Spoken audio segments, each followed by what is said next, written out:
Okay, guys, we're back. We're gonna try. I keep saying said this for a couple of times. Let's finish this. Finish chapter 5. Like I said, is one of our longest chapters. Let's try to finish it up here. We are still on the lovely escrow account on page 93. So 93, interest-bearing escrow accounts, line 9, line 3 through line 9. Yes, it is okay if you have an interest-bearing escrow account. Here's the deal. You have to make sure that all parties agree with you using the interest-bearing escrow account, because you need to decide who is going to get the interest money from that particular interest-bearing account. Sometimes, especially in the commercial arena, you get large amount of escrow dollars that are put into those escrow accounts, and sometimes those deals can take 3, even 6 months to close. So if you're putting $50,000, $60,000 into an escrow account, that's a little bit of interest that you can absolutely accrue. Before you put that money in there, you guys have to decide between buyer, seller, broker, who's getting the interest money. And if in the event that you have a problem trying to determine that, you can just tell them, send it to Bernice, C2B Solutions. She will take the interest money. We do not want any fussing in the state of Florida about that kind of thing, okay? Just having fun with you guys.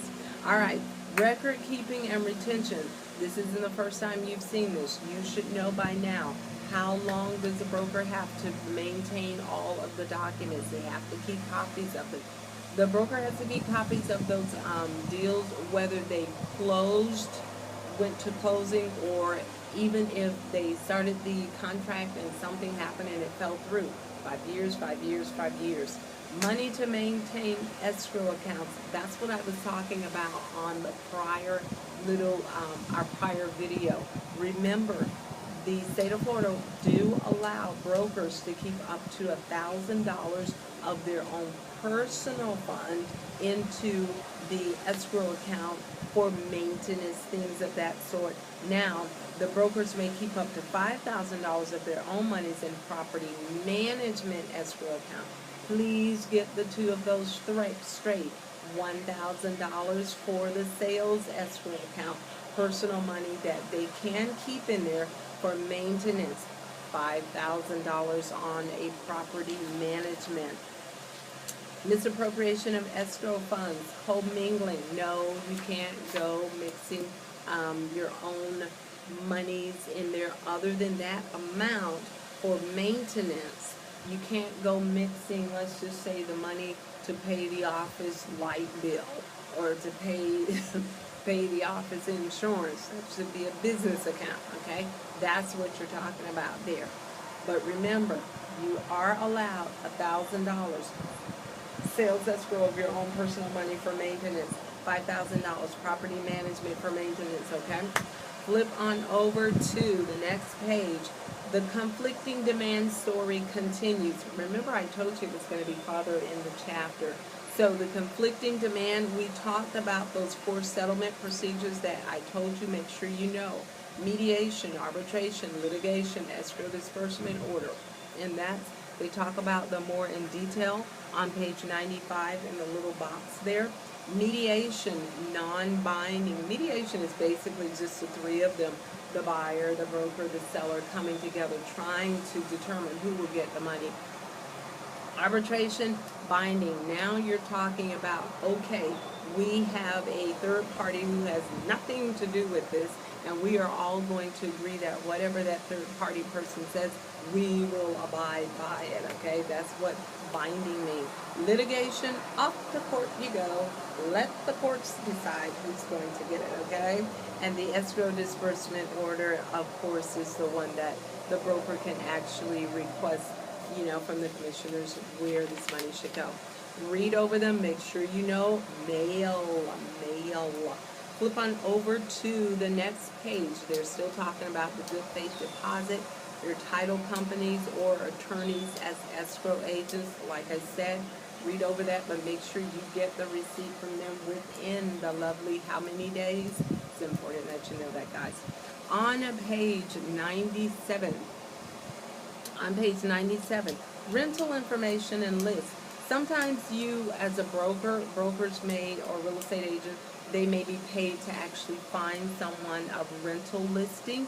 Fine, if you want to do that. Your line 17 tells you the receipt must state that a prospective tenant who does not obtain a rental is entitled to be repaid 75% of the fee paid if requested within 30 days. Here's the key. Number one, if they give you, I don't know, $100 to find them a rental, if the client requests within 30 days, if you don't find them a rental within 30 days, if they request, they can get 75% of the fee back. They have to request that within 30 days.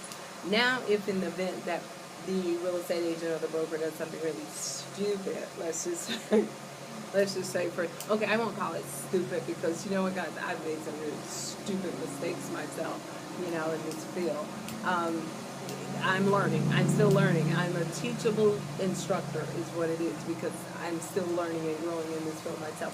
But for example, let's just say you told the agent, I need to have a beachfront condo that allows FITO, my little 4-feet friend, to stay along with us.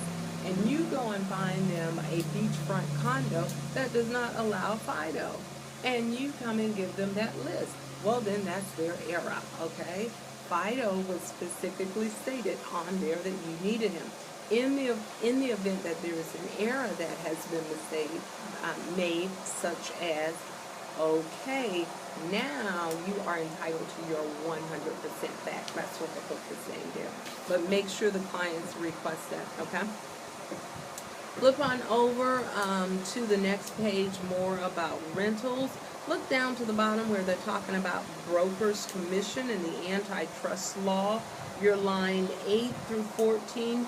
Here again, in the state of Florida, all brokers do not make the same amount. Not there, can't do. It's not on there. One of the main reasons has to do with the Sherman Antitrust Act, the Clayton Antitrust Act, and the Federal Trade Commission. This preserves from having everybody, all the brokers in the state of Florida, having to make the same amount of commission. Not so within our state. And then, of course, over on the next page, sales associate commission. Sales associates are paid their commission from the broker, or the brokerage. So when they receive their check, it will be in the name, the commission check will come in the name of the broker or the brokerage, and then the broker or the brokerage will disperse it to the sales associate or the broker associate. There is an exception to the rule in the book. If the broker, let's just say you're dealing especially with a title company, the broker can literally write on letterhead a letter to the title company stating, okay, please cut 2 commission checks, one in this amount for sales associate Jerry, and one in this amount for Bernice, because she's a nice instructor. No, people. The other one in the form, in the other portion of the brokerage, okay? That's what you're looking at there. So those are what they're talking about sales associate commission. Liens on real property. Some of this was covered actually back in chapter 1. Remember, part 3 of 475 has a provision of liens coverage for the broker protection concerning commission, but that's on what type of sale. That has to deal with commercial sales. Remember, okay? This is saying for residential property, a broker may place a lien on real property for non-payment of commission only if the broker is expressively authorized to do so in a contractual agreement, okay? Make sure you have that agreement there. This is for residential. Commercial Real Estate Sales Commission Act. I told you that this was back in chapter, I think it was chapter 1, 1 or 2. But anyhow, here is another repeat. Remember what I told you about repeat, guys? You need to know. Chapter 475, Part 3, Commercial Real Estate Sales Commission Lien Acts give the broker lien rights for earned commission. So here again, if that broker doesn't that gives him the right to get his commission. Use that closing. I mean, if there's some other kind of deal that he wants to make with the client, that's fine. But use that closing. We all want to get paid. Yeah, we do. Okay? But remember, 475 Part 3, that's a lien act for sale commission on what? Commercial. 475.3 is not for residential. 475.3 is on commercial. Okay? Make sure you're clear with that. Flip on over. Kickbacks. Next page. Kickbacks. Make sure you read over, you understand, and you're clear with kickbacks. There's 2 points I want to point out to you concerning this. Kickbacks are legal as long as everything is disclosed to the parties that are involved.